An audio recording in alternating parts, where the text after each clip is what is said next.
hari ini juga dikumpulkannya semua para camat, sekcam ya dari 18 kecamatan dan kasih yang membidangi berkaitan dengan program-program usulan, kinerja dan pertanggungjawaban berkaitan dengan anggaran yang melekat di kecamatan. Tadi saya sampaikan ya bahwa alhamdulillah kecamatan, alhamdulillah APBD kita ini cukup besar ini ya. Cukup besar prediksi kita. Prediksi kita untuk APBD 2020 saya bisa tembus di angka 4 triliun. Nanti 2023 ini bisa tembus di angka hampir 5 triliun, bisa saja lebih dari 5 triliun. Ini dimungkinkan karena pertama kita akan mendapat support bagi hasil dari sisi kebun yang selama ini memang belum ada secara nasional. Alhamdulillah ada aturan bahwa kita nanti akan mendapat selain bagi hasil migas ya dan tambang dan batu bara, kita juga akan mendapat dari sisi kebun. Dan kita tahu bahwa kebun terluas yang ada di Kaltim itu ada di Kutai Timur.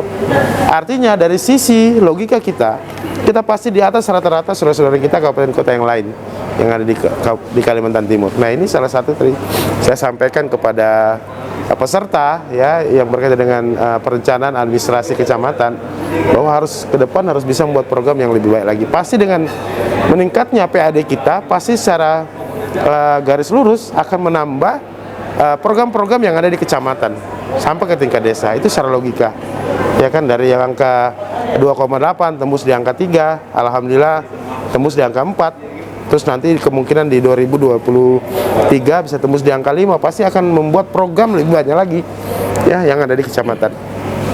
Mungkin itu sedikit Pak terkait besarnya anggaran yang dikucurkan oleh kecamatan hingga desa, terutama di desa ADD maupun DD kita besar, tapi ya, sampai sekarang masih ada kasus penyelewengan DD. Ada himbauan sedikit Pak? Ya, saya minta, kebetulan ini kan pengawasan melekat di Wakil Bupati ya secara internal, pengawasan internal.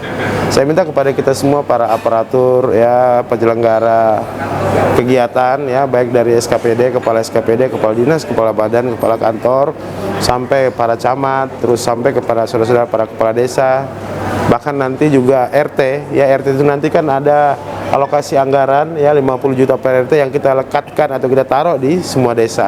Saya minta gunakan anggaran ini benar-benar terarah dan terukur untuk membangun kabupaten ini ya.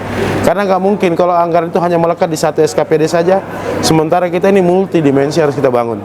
Dari sisi pendidikan harus kita bangun, infrastruktur harus kita bangun, sumber daya manusia harus kita bangun ya, dari sisi keagamaan juga harus kita bangun, sehingga nanti itu jadi satu kesatuan yang kuat untuk menciptakan Kutai Timur ini lebih hebat daripada daerah yang lain. Nah itu harapan kita semua ya.